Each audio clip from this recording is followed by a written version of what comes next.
को बाहर किसी कोई भी इंस्टीट्यूशन है, संस्थान है, जैसे हाल ही में बच्चे ने पोस्ट ऑफिस में पोस्ट निकला था, बीएसएफ पुलिस में, आरटीपीएफ में, और कई बच्चे बाहर पीएचडी वगैरह करने के लिए गए थे, तो उनको डिग्री की ये इन समस्याओं के कारण उनको अभी भी इससे सामना कर रहे हैं, इससे जूझ रहे हैं। तो इसको प्रशासन ने कभी बच्चों को बुला के और टीचिंग स्टाफ को बुला के इस पर कभी विस्तार से चर्चा नहीं किया कि ऐसे ऐसी समस्या है, इसकी समाधान क्या हो सकता है।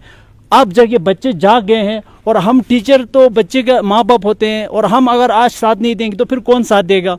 और ख़ास तौर से यहाँ के जो बच्चे हैं लेके आसपास के नहीं है, ज़ंस्कर, चंगतंग, शम, नुब्रा के हैं, आसपास के बच्चे होंगे, तो इनके यहाँ तो अमीरों के बच्चे, ऑफिसर के बच्चे हैं, यहाँ तो है नहीं।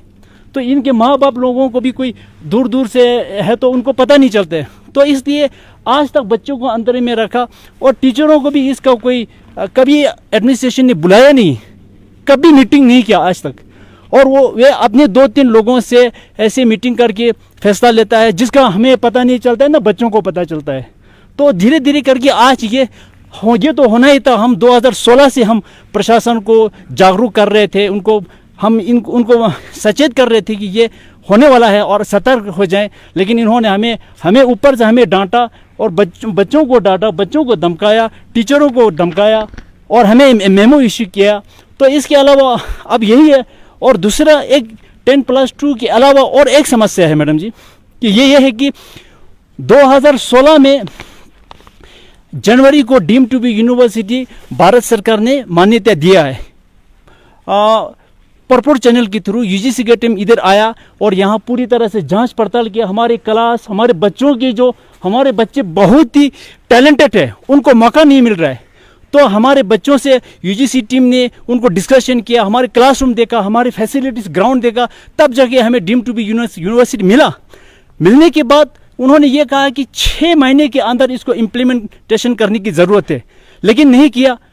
आज देखो, आज 2020 जनवरी 14 को डीम्ड टू बी यूनिवर्सिटी का प्रमोशन खत्म हो रहा है, और इसके बाद क्या होगा किसी को पता नहीं है। बच्चों को भी दिखाया। तो कुल मिला के मैं ये कह रहा हूँ कि प्रशासन बच्चों को दबाना, बच्चों की करियर के साथ खिलवाड़ करना, बच्चों के भविष्य को अंधेरे में रखना और टीचरों को डरा धमका के आज तक टीचरों की एक भी बात नहीं सुना है, बच्चों की एक भी बात नहीं सुना है। अपनी मन मर्जी से ये सब चलता। जब हम यहाँ आते हैं स्कूल में अपने सपने लेके, और अंतिम में हमें क्या होता है कि हमारा सर्टिफिकेट जो है वो वैल्यू नहीं होता है, हमें काम करने का अवसर नहीं मिलता है, हम मतलब ऐसे जूझते रहते हैं। तो ऐसे में सच कहूँगा कि ऐसे बहुत सारे बच्चे हमारे पास अभी उदाहरण के तौर पर आपको मिलेंगे। उन्हें कुछ लोग ऐसे कि यहाँ से 10 तक हमारे संस्थान में साइंस का जो विज्ञान के जो विषय है वो हमारे यहाँ पे उपलब्ध है। तो बच्चे बड़े उम्मीद लेके आते हैं कि मतलब ज़्यादातर गरीब के बच्चे होते हैं, वो लोग आते हैं कि केंद्र बौद्ध विद्या संस्थान में साइंस है, हम 10 तक साइंस करेंगे, फिर हम जाके ऐसे ऐसे अपने सपने बनाते हैं। सच कह रहा हूँ। तो बच्चे आज इस साल पता चला है कि CIBS का कोई सर्टिफिकेट का वैल्यू नहीं है। तो कुछ बच्चे ऐसे ही कि पहले तो यहाँ गए 10 तक यहाँ अपना अध्ययन की, फिर बाद में गए कहीं और स्कूल में, एडमिशन नहीं मिला, मजबूर होकर यहाँ वापस आए। तब कोई लोग रो रहे हैं। सच कह रहा हूँ मैं, हम क्या करें, अब अपने सपनों का मतलब गला दबा रहे। तो ऐसे कह रहा है कि सच में दुख होता है। अभी तक इन्हें पता है कि उन्हें कितने जूझा। सर्टिफिकेट का वर्ड यूज़ करना चाहूँगा और कुछ भी बताऊँ इससे पहले मैं थोड़ा समराइज़ करूँगा कि एक्चुअली हुआ क्या था। तो आई एम एक स्टूडेंट ऑफ दिस इंस्टीट्यूट। तो मैंने 2017 में यहाँ से 10th क्लियर किया। फिर अपना सारा जो लिविंग सर्टिफिकेट, माइग्रेशन, जो भी 10th का सर्टिफिकेट लेके गया गवर्नमेंट स्कूल में, बॉयज़ हायर सेकेंडरी स्कूल ले में। तो मेरे काफ़ी साथी है जो अपने नीड के मुताबिक गए, कई न्योमा में गए, कई नुब्रा में गए, तो कई गर्ल्स स्कूल में है। तो बहुत सारे बच्चे, लगभग 12 स्टूडेंट होगा शायद लेह डिस्ट्रिक्ट में, करगिल में भी होगा। तो वहाँ पे गया, हमने वहाँ पे एडमिशन लिया और हमने वहाँ पे पढ़ाई शुरू किया। 11th में हमारा इनिशियली हमें थोड़ा दिक्कत हुआ कि कुछ मसला हुआ। फिर बोला हम ऑफिस लेवल पे काम चल रहा है, बच्चों का काम कोई नहीं इसमें, तो आप लोग पढ़ाई करो। तो हमने अपना जो भी डॉक्यूमेंट नीड होगा, हमारी तरफ से जो भी डॉक्यूमेंट चाहिए होगा, सब वहाँ पे सबमिट किया है, अभी भी किया हुआ है। तो 11th का हमारा एग्ज़ाम हुआ, हमने 11th का एग्ज़ाम दिया, हम एग्ज़ाम क्लियर हो गया, हमारा एक मार्क्स कार्ड आ गया। तो 11th का क्लियर होने के बाद हमने 12th का पढ़ाई शुरू किया। 12th का भी एग्ज़ाम हो गया हमारा, 12th का भी एग्ज़ाम डिक्लेयर हो गया। तो अभी 12th का एग्ज़ाम डिक्लेयर होने के बाद जब मैं स्कूल में जाता हूँ कि मेरा मार्कशीट वो इशू हुआ कि नहीं हुआ, तो मुझे पता चलता है कि आपका तो मार्कशीट आया ही नहीं, ओरिजिनल वाला, वो वेब जनरेटेड वाला तो है, वो किसी काम का नहीं है। तो मैं जब मैं बोर्ड में जाता हूँ उनसे पूछता हूँ मेरे अपने साथी को लेके कि हमारा मार्क्स कार्ड क्यों नहीं है, सब बच्चों का है। तो वो लोग बोलते हैं कि अभी आप लोगों का चल रहा है कुछ डॉक्यूमेंट्स ऑफिशियल लेवल पे, तो मतलब उनसे थोड़ी देर लगेगा, आप लोगों का बन जाएगा। तो ऐसे करके फरवरी का महीना भी बीत गया और मार्च का महीना आया। फिर हम सबको जैसे कि पता है लॉकडाउन हो गया मार्च 23 को। फिर लॉकडाउन के बाद मार्च, अप्रैल, मई, फिर हमने जून से फिर स्टार्ट किया ऑफिस टू ऑफिस जाना। फिर ऐसे ऐसे करके अब प्रॉब्लम धीरे धीरे हमें समझ में आ रहा था कि एक्चुअली हो क्या रहा है। तो अब जाके पता चलता कि ये जो 10th का जो डिग्री मतलब सर्टिफिकेट था हमारा CIBS का, तो उसका वैलिडेशन मांग रहे हैं जेके बोस वाले। तो अभी उसी प्रॉब्लम में चल रहा है कि मतलब मैं ये कहना चाहता हूँ कि इसमें स्टूडेंट का कुछ गलती नहीं है, स्टूडेंट ने सिर्फ अपना काम किया, पढ़ाई किया, 10th पास किया क्लियरली। स्काल बंगाता दिम्बे दक्से योतेनो सोमबाजा तेओ ngata gozuk chepsospo ngata ibo nistong churu lo ngata ibo dim university gyurkyak dim university gyurana nyapo tene ngata UGC notification jekya tena teo zetekya ngata ngala sampurna nang tene dalam sale mansik khana nyapo ngata appellation ekya sombaza te appellation ngata disappellation choste mane tene ibo dim university mi gyur zete nam disappellation chona nyapo tene dim university gyurien zakamo sombasangae disability choslagale teo khawa choskya jinda gupane ngata da acharya chukpate ngata imezarano te samanga da choskya। जैसे कि आप सबने देखा कि students की जो परेशानी थी और डायरेक्टर साहब का जो यहाँ का क्या कहना है इस बारे में, तो सोचने वाली यही बात है कि एक तरफ जब हम लद्दाख को कहते हैं एजुकेशन स्ट्रेंथन करेंगे, एजुकेशन को बढ़ावा देंगे, वही कहीं ना कहीं चूक होता दिख रहा है। जो ये बच्चों की जो परेशानी है, जो डिग्रीज को लेके परेशानी है, इनकी जो काम को आगे लेके परेशानी है, अभी हम इस टाइम पे आ गए हैं कि जहां एजुकेशन को काफ़ी स्ट्रेंथन होना चाहिए था लद्दाख में, और वहां ज़्यादा से ज़्यादा परेशानी की हम ज़्यादा चीज़ों को आते हुए देखते हैं। जल्द से जल्द इनके जो ग्रीवेंसेस है वो पूरा हो और आगे इनको ज़्यादा से ज़्यादा कंफर्टेबली पढ़ने लिखने की और फैसिलिटीज़ दिया जाए। उसी के साथ निसार हुसैन और इग्जन वांग, मेंबर ऑफ पार्लियामेंट की क़यादत में लद्दाख और नॉर्मल हिल डेवलपमेंट काउंसिल लेह के चीफ एग्जीक्यूटिव काउंसलर के साथ साथ 12 काउंसलर इन दिनों दिल्ली में है और दिल्ली में मुख्तलिफ मिनिस्टर्स के साथ साथ मिनिस्टर ऑफ स्टेट से मुलाकात कर रहे हैं। इसमें डिफेंस मिनिस्टर राजनाथ सिंह से मुलाकात करके लद्दाख के बॉर्डर एरिया के हवाले से डेवलपमेंटल चीजें हैं उनके ऊपर बातचीत की है और साथ minister of state home affairs G Kishan Reddy से भी मुलाकात की और minister of state youth services and sports Kiren Rijiju से भी मुलाकात करके लद्दाख को टूरिज्म के साथ साथ विंटर स्पोर्ट्स में आगे बढ़ाने के लिए बातचीत की है।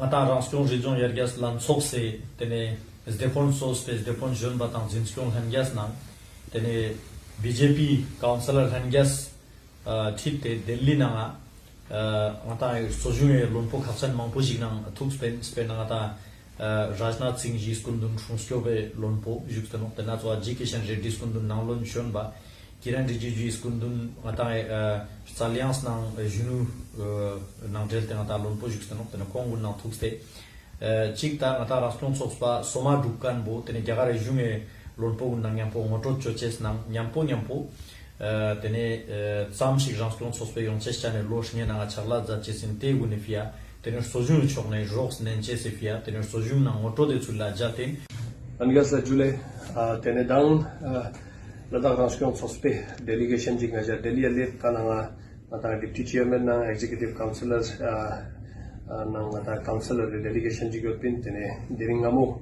Ladakh MPs bal jamian selin namgel skunduna kaja joint choste diringa ja delegation jig ata ika Delhi MOS home Jagdishan Reddy ji na ata defense minister Rajnath Singh na ata youth and sports services sing ata minister Kiran Rijiju nang pathuk tena na omega ngaja MOS home Kishan Reddy ji nang pathuk te phone nang pathok samangpo ji discussion tena na khas kar ngata Ladakh se ngata le nang Kargil is town bong iska smart city soche jongse chane tu sinanga yang yampo ngata medical college sanction songkan त्यों गस्वा लगले ना खोस्ते इसी खबर पे मजीद तफसीलात के लिए हमारे साथ जुड़े हमारे नुमाइंदा रिगजिन नमगियल। रिगजिन, क्या कुछ कहना चाहेंगे जिस तरह से LAHDC के फॉर्मेशन के बाद, 6 LAHDC के फॉर्मेशन के बाद आप काउंसलर्स, एग्जीक्यूटिव काउंसलर्स, चेयरमैन और मेंबर पार्लियामेंट दिल्ली में हैं और मुख्तलिफ यूनियन मिनिस्टर्स से मुलाकात कर रहे हैं और साथ ही साथ मिनिस्टर ऑफ स्टेट से मुलाकात कर रहे हैं, किस तरह से देखते हैं? इसाक, आपने अभी कहा कि यहाँ से नए चुने हुए प्रतिनिधि आज लद्दाख ऑटोनोमस हिल डेवलपमेंट का काउंसिल दिल्ली जाके यूनियन मिनिस्टर्स ऑफ जो उप गृह मंत्री और Kiren Rijiju, MOS sports and youth services और वहाँ रक्षा मंत्री राजनाथ सिंह जी से मिलते हैं। और इससे इनका जो ये मेन उद्देश्य ये था कि वहाँ पर जाके इनका जो नए चुने हुए काउंसलर्स और यूनियन मिनिस्टर के साथ परिचय कराना, और दूसरी बात कि लद्दाख के जो बड़े बड़े मुद्दे हैं, खास करके जो बॉर्डर एरियाज का इश्यूज है, यहाँ के जो एम्प्लॉयमेंट्स का इश्यूज है, ठीक उसी तरह इन यूनियन मिनिस्टर्स के साथ बहुत सारे मुद्दों पर चर्चा हुई है। उसमें ये भी इंक्लूड है कि लेह और कारगिल डिस्ट्रिक्ट को स्मार्ट सिटीज बनाने का भी बात कही गई है। और ठीक उसी तरह जो पिछले कुछ अर्सों में जो यहाँ मेडिकल कॉलेज का जो अनाउंसमेंट हुआ था, जो सैंक्शन मेडिकल कॉलेज सैंक्शन की थी, और उसको अभी अमल में लाने के लिए भी उन्होंने मांग की। और ठीक उसी तरह खास करके जो यहाँ जो चुनाव में जो मेन मुद्दा रहा है, जो 6 शेड्यूल का, तो उस पर भी एपेक्स बॉडी को बार बार दिल्ली बुलाने पर शुक्रिया कहा। और जो भी आने वाले दिनों में लद्दाख के सेफ्टी के लिए, कॉन्स्टिट्यूशनल सेफगार्ड के लिए जो भी फैसला लिया जाएगा वो एपेक्स बॉडी के साथ लद्दाख के हित में लिया जाए, इस पर भी उन्होंने बात की है। तो ये सारा जो मुद्दे जो उन्होंने दिल्ली में जो यूनियन मिनिस्टर्स के साथ रखा, ये इसको बहुत मतलब महत्वपूर्ण यहाँ पर माना जा रहा है। तो आपका रिगजिन, आपका कहने का मतलब है कि ये जो मीटिंग है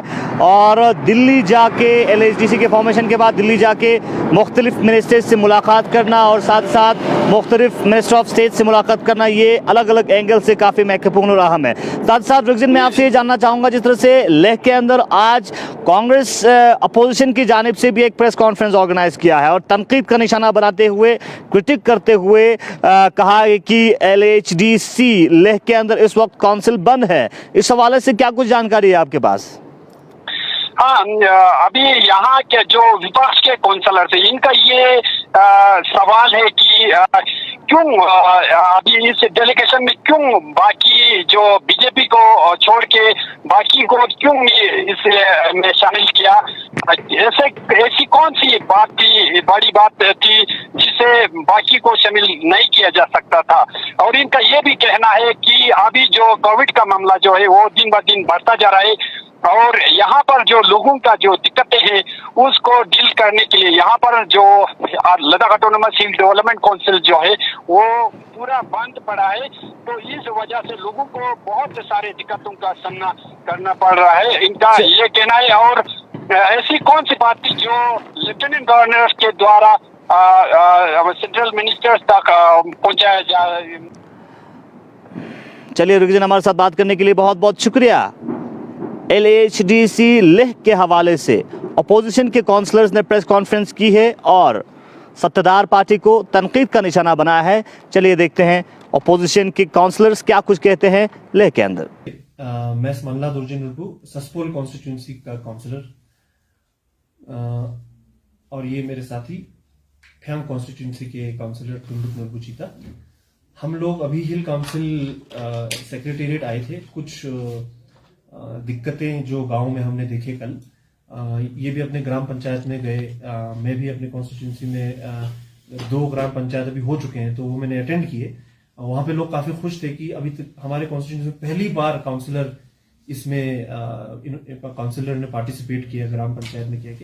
तो हमें भी अच्छा लगा। तो हम काफी काम करने के जोश में बहुत सारे हम इश्यूज लेके यहाँ मिलने आए थे कि हम इसी को कुछ बोलेंगे, इसी से ये टेकअप करेंगे, क्योंकि कुछ इश्यूज तो ऐसे हैं, कुछ बड़े इश्यूज हैं, पर कुछ छोटे इश्यूज है जो अभी सीसी साहब के लेवल पे सॉल्व हो सकते हैं, और वो खुद यहाँ है ही नहीं।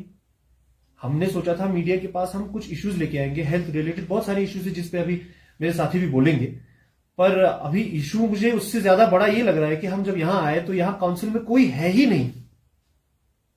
दिल्ली गए हुए हैं सब लोग, सिर्फ नाम के लिए एक ईसी, माइनॉरिटी की ईसी को यहां उन्होंने रखा हुआ है।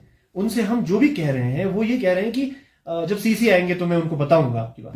पंचायत अटेंड करके आए हैं, और साथ ही साथ हमने क्या देखा कि अभी लेह में बच्चों को वैक्सीन दे रहे हैं। तो जब वैक्सीन दे रहे हैं तो ये बहुत इंपॉर्टेंट होता है कि जो वैक्सीनेट दे रहे हैं, जो नर्स है, उनके पास प्रॉपर कोविड-19 से प्रोटेक्शन के लिए प्रॉपर गियर्स हो।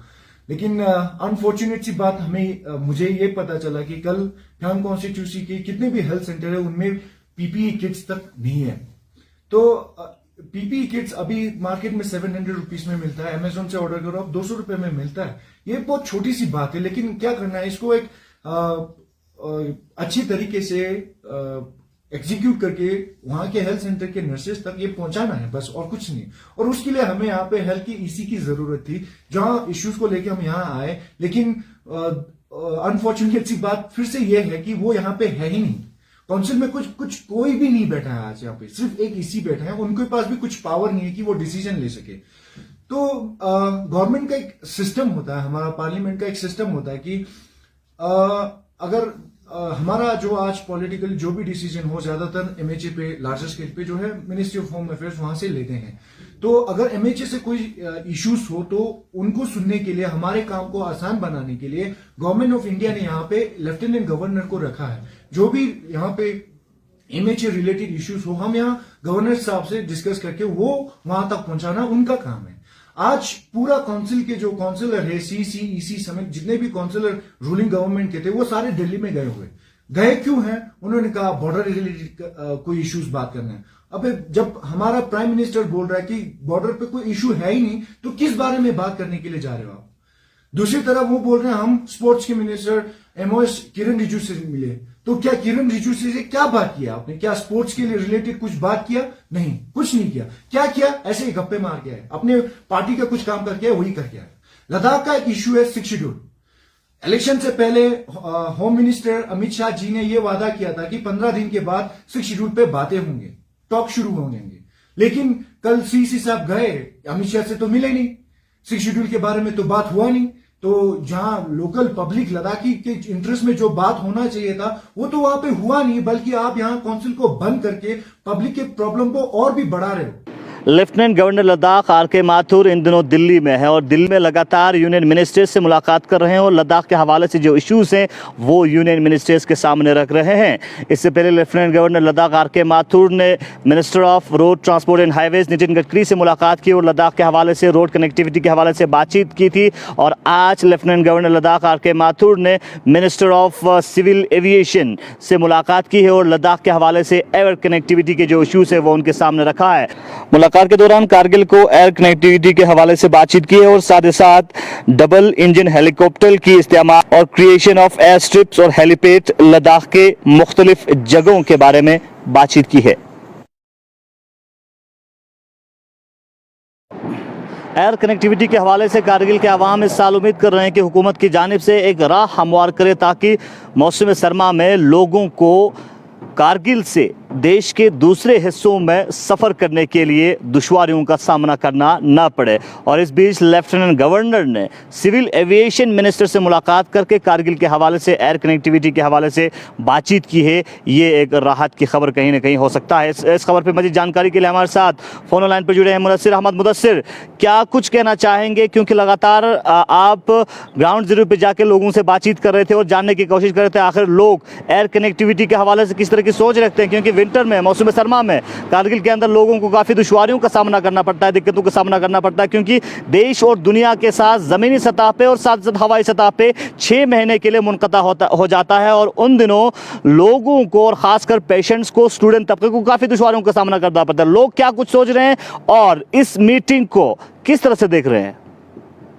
जी साहब, जिस तरह से लेफ्टिनेंट गवर्नर आर के माथुर ने दिल्ली में जाके जो मिनिस्टर ऑफ सिविल एविएशन से मुलाकात की है, ये मुलाकात बहुत ही अहम है और इस मुलाकात पर इस वक्त करगिल के लोगों की बहुत कड़ी नजर है। क्योंकि कारगिल के हवाले से अगर हम बात करें, इस वक्त जोजिला पास जो है वो बिल्कुल बंद होने के नजदीक है और ऐसे में कारगिल जो डिस्ट्रिक्ट है वो हवाई सतह पे भी दूसरी जानब से कट जाता है। ऐसे में आम जो लोगों की परेशानी है, 70 साल से ये परेशानी लगातार देखने को मिल रही है कि कारगिल के लोग जमीनी सतह के साथ साथ हवाई सतह पे भी कट जाते हैं और ऐसे में कारगिल में एयरपोर्ट के हवाले से जो मिनिस्टर ऑफ सिविल एविएशन से बात की है लेफ्टिनेंट गवर्नर ने, ये एयर कनेक्टिविटी का इशू बहुत ही अहम इशू था और इस पर बात करके कहीं न कहीं ये उम्मीद दिख रही है कि इस पर आने वाले दिनों में कोई सोल्यूशन नहीं रहेगा। लेकिन हम लोगों से जो हमने बात की है, इससे पहले भी कारगिल में एयर कनेक्टिविटी के इशू को, कारगिल में जिस तरह से एयर कनेक्टिविटी के इश्यूज को इससे पहले भी कहीं बार राज किया है, इसको पॉलिटिसाइज किया गया है, इसको पॉलिटिकल लीडर्स का मुद्दा बना के रखा गया है।